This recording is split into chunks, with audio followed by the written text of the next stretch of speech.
माणसासारखं वागायला शिकायचं आणि सर्वांवर प्रेम, दया, आपुलकी, ममता आपल्या मनामध्ये सगळ्यांबद्दल असली पाहिजे. कुणाच्या व्यंगावर कधी बोट ठेवायचं नाही, कुणाला कधी वाईट बोलायचं नाही. हे लक्षात घ्या. ठीक आहे. आणि आता त्याचा अपव्यय होतो, म्हणजे पाणी वाया जातं. या पद्धतीनं काय होतं, जिथं पाणी लागतंय, जेवढं पाणी लागतंय तेवढंच पाणी झाडाला देणं शक्य होतं.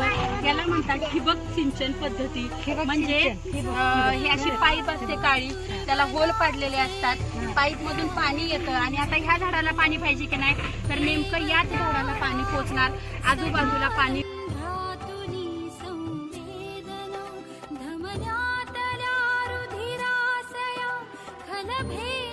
त्याला ज्यावेळेस पाऊस नाही काय नाही त्यावेळेस पाणी वगैरे द्यायचं.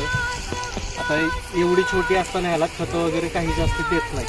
एक 6 महिन्यानंतर त्याला खत पाणी वगैरे काय असेल त्यानुसार त्याला द्यायला चालू होतं.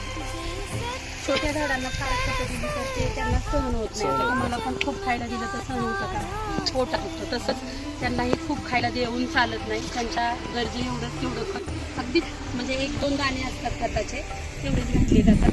आणि त्याच्यावर हे 6 महिने रोप छान त्याला जपावं लागतं. पाणी गरज असेल तर पाणी, शिवाय किडीपासूनही थोडंसं त्यांचं रक्षण करावं लागतं. औषध फवारणी करावी. कीटक